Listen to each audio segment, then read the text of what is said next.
So today, I want to walk you through a story. And this isn't some far-off prediction, you know? It's a look back at a year that, well, it changed pretty much everything. This isn't about the future of work anymore. It's about the present we all just got dropped into. So picture this, March 19th, 2025. It's a Tuesday morning. For the person whose experience we're following, this was the exact moment the ground just fell out from under their feet. I mean, just let that sink in for a second. Imagine it. You're watching an AI, Claude Opus 4 to be specific, spit out 3 weeks of your absolute best work. We're talking client proposals, market analysis, the whole creative brief. And it does it all in less time than it takes to make a coffee. And here's the kicker. It did it better. That's not a wake-up call, my friends. That is an earthquake. And that feeling, that personal shock, that was just the beginning. It was the start of this much bigger realization. You know that feeling of being totally asleep at the wheel while the entire engine of the world is being ripped out and replaced? Yeah, that's the one. And it's a feeling a lot of people started to get familiar with in 2025. So the year that followed was basically a crash course in how to survive. It boiled down to 5 critical lessons, and let me tell you, each one was learned the hard way. It cost time, it cost money, and it definitely cost a whole lot of pride. These are the big takeaways from our new reality. Let's jump into the first one. All right, lesson 1. This is maybe the most fundamental rule change of them all. For like decades, there's been this comfortable buffer, right, between when a new tech was invented and when everyone actually started using it. Well, that buffer, it's gone. Poof. And just look at this. It lays it out perfectly. It used to take something like 18 months for a cool new capability to become the industry standard. Now, we're talking closer to 18 days. We saw huge law firms, marketing agencies, retooling their entire way of doing business in less than a month. That gap between what's possible and what we're doing has just collapsed. It's zero. So here's the really crucial point. Your raw talent, how good you are at your craft, it's not the most valuable thing about you anymore. Not by a long shot. It's your speed of integration. Take Sarah, an amazing designer, 12 years in the game. Her agency replaced her whole department. Not because they weren't good, they were great, but because they just weren't fast enough adopting the new tools. Speed is the new skill, period. Okay, so that brings us to the next 2 lessons, and these 2 are totally intertwined. They're about a massive shift in who we work with and what work even is anymore. This is not science fiction, folks. This quote just perfectly captures the new reality of synthetic colleagues. The author talks about being in these project meetings where they literally can't tell who's a person and who's an AI agent with a name, a personality, and a memory, contributing just like everyone else. It's wild. And, you know, the economics driving this shift, they're just brutal. Have a look.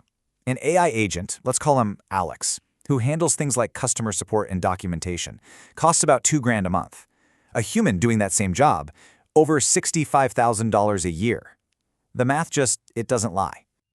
And right here, this is the pivot. This is the mind shift that changes the whole game.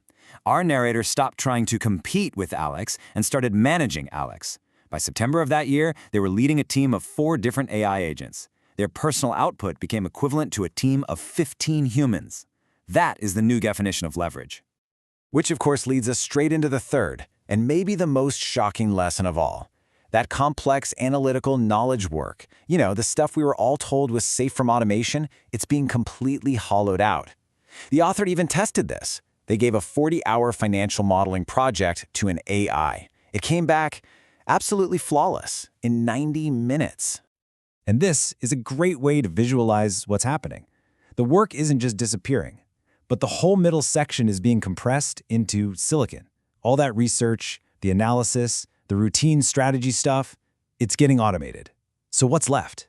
The high-level judgment calls at the very top and the physical hands-on work at the very bottom. You either move up or you get moved out. So, given all that, what actually becomes valuable? And what kind of choice does that leave the rest of us with? Well, the last 2 lessons are all about the new ways we measure success and the pretty stark reality of the options we have left. This is just a perfect real-world example. The author's nephew, fresh out of college with a computer science degree, couldn't get a job. Why? Because companies were hiring this 19-year-old kid with no degree, but who had a killer GitHub portfolio just packed with actual working AI projects he'd built himself. And that leads us to the new mantra for survival, really. It's portfolio over pedigree. What you have actually built is now infinitely more valuable than where you went to school. Which means it's also shipping over studying.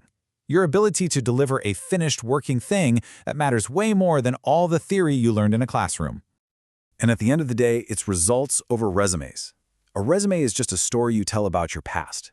Your portfolio of results, that's undeniable proof of what you can do right now, today.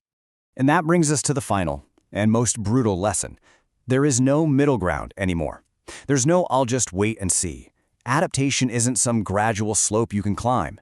It's a switch. It's binary. You are either on or you are off. And look at this real-world case. A manager, a good one, who just refused to use the new AI tools, was let go. His replacement produces 5 times the output for 60% of the salary. How? By leveraging AI. It's a really stark look at this new output differential. And yeah, it feels harsh. It feels really harsh, but the logic is just simple. It's not personal. It's just the new math of productivity. Okay, so let's pull all that together, let's recap, and then face the one fundamental question that all of this leaves us with for the year ahead. So here they are, the 5 big lessons of 2025. And remember, these aren't guesses about the future. These are observations from the trenches. We learned the lag is over, speed is everything. We learned that AI is your new teammate, not your enemy. That the comfy middle of knowledge work is just gone. That what you can do completely crushes where you're from. And finally, that adapting isn't a choice anymore. You're either doing it or you're becoming obsolete. And really, this is what it all boils down to, right? The technological shift, it's already happened. The economic and social changes are happening as we speak, at a dizzying speed. Now, the door to adapt, it's still open, but it is closing, and it's closing fast. So the only question that really matters now is the one right there on your screen. The choice, well, it's yours.